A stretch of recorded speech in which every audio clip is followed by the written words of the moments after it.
اس video میں ہم طبیعیات یا فزکس کے اہم قوانین میں سے ایک قانون توانائی کے تحفظ کا قانون یا انگریزی میں جسے ہم کہتے ہیں law of conservation of energy کے بارے میں بات کریں گے۔ تو اس قانون کے مطابق کسی بھی الگ تھلگ نظام یا آئسولیٹڈ سسٹم کی کل توانائی مستقل رہتی ہے، اور توانائی نہ پیدا ہوتی ہے اور نہ ہی تباہ ہوتی ہے، بلکہ یہ صرف ایک شکل سے دوسری شکل میں تبدیل ہوتی ہے یا کی جا سکتی ہے، یا پھر ایک نظام ایک سسٹم سے دوسرے سسٹم یا نظام میں منتقل کی جا سکتی ہے۔ ہم نے اب تک حرکی توانائی یا کائنیٹک انرجی کے بارے میں بات کی تھی کہ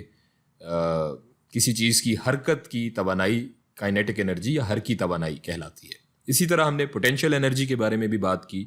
جو کہ کسی چیز کے مقام پر منحصر ہے، اور اگر ہم ان دونوں توانائیوں کو ملا لیں تو انہیں ہم ایک ساتھ میکینیکل انرجی یا میکانکی توانائی کہتے ہیں۔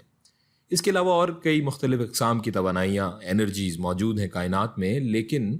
فی الحال ہماری اس ویڈیو کا مقصد یہ سمجھنا ہے کہ کوئی بھی ایک توانائی کسی دوسری قسم کی توانائی میں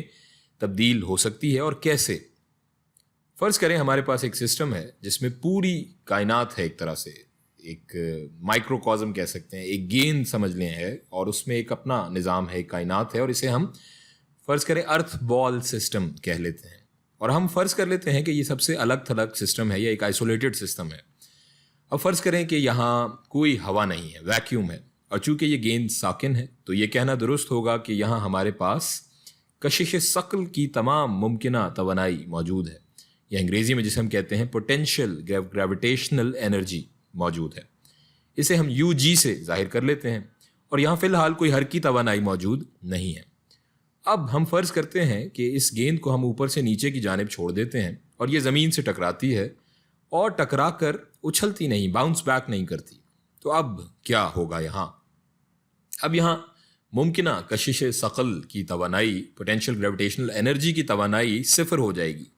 جیسے ہی یہ گیند زمین سے پہلی بار رابطے میں آئے گی، ساکن حالت میں نہیں بلکہ پہلی بار جیسے ہی یہ ٹکرائے گی، تو اس کے پاس اس وقت ٹکرانے سے بالکل پہلے کافی زیادہ حرکی توانائی کائنیٹک انرجی موجود ہوگی۔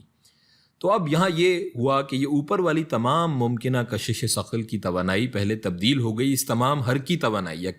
کائنیٹک انرجی میں، یہاں نیچے تک آنے میں۔ اب آپ کا سوال بنتا ہے کہ پھر اس کے بعد کیا؟ جب گیند زمین سے ٹکرا کر ساکن ہو گئی، سٹیٹک ہو گئی، تو پھر اس کے بعد کیا؟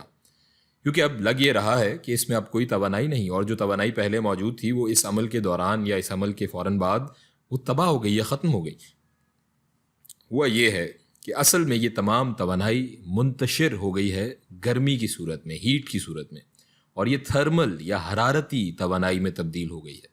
جس کی وجہ سے گیند اور یہ زمین اب پہلے سے زیادہ گرم ہوں گے۔ اب ایک سوال اور بھی یہاں ہو سکتا ہے کہ یہاں اگر ہوا میں ویکیوم نہ ہوتا، ہوا موجود ہوتی یا اس کے ذرات موجود ہوتے تو کیا ہوتا؟ اس صورت میں گیند نیچے کی جانب گرتی تو اس بار ہوا کی مزاحمت یا ایئر فرکشن ہوتی، جس کی وجہ سے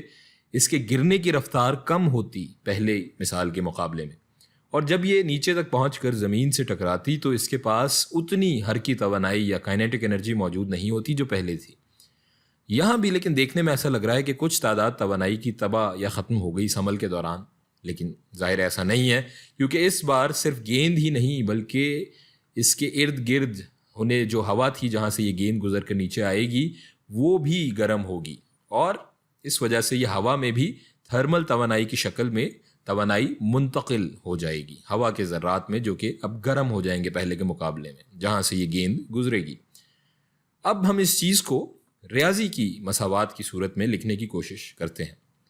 پہلے اگر ہم فرض کر لیں کہ ہوا کی مزاحمت نہیں ہے تو ہم لکھ سکتے ہیں کہ ابتدائی ممکنہ توانائی اور حرکی توانائی برابر ہے اختتامی ممکنہ حرکی توانائی کے، K ناٹ جمع U naught is equal to K جمع U۔ اب اسے لکھنے کا ایک اور طریقہ یہ ہے کہ حرکی توانائی اور ممکنہ توانائی میں تبدیلی صفر کے برابر ہے، یعنی ڈیلٹا K جمع delta U is equals to 0۔ اب اگر ہم اس میں منتشر قوتیں، اسکیٹرڈ فورسز جو سسٹم کے آس پاس موجود ہیں ان کو بھی شامل کر لیں، جیسے ہوا کے ذرات یہاں اس مثال میں، تو وہ منفی کام کرتی ہیں، کیونکہ رگڑ کی قوت یا فرکشن اس مثال میں مزاحمت کی قوت حرکت کی مخالف سمت میں کام کر رہی ہے۔ تو اس چیز کو ذہن میں رکھتے ہوئے ہم ان اوپر والی مساوات کو ایسے لکھ سکتے ہیں کہ ابتدائی ممکنہ توانائی اور حرکی توانائی اور وہ کوئی بھی کام جو ان منتشر قوتوں نے اسکیٹرڈ فورسز نے کیا یہ برابر ہے اختتامی ممکنہ توانائی اور حرکی توانائی کے K0 جمع U0 جمع WNC is equal to K جمع U. اور اسی طرح حرکی توانائی اور ممکنہ توانائی میں تبدیلی برابر ہوگی اس کام کے جو کہ ان منتشر قوتوں نے کیا. ڈیلٹا K جمع delta U is equal to WNC.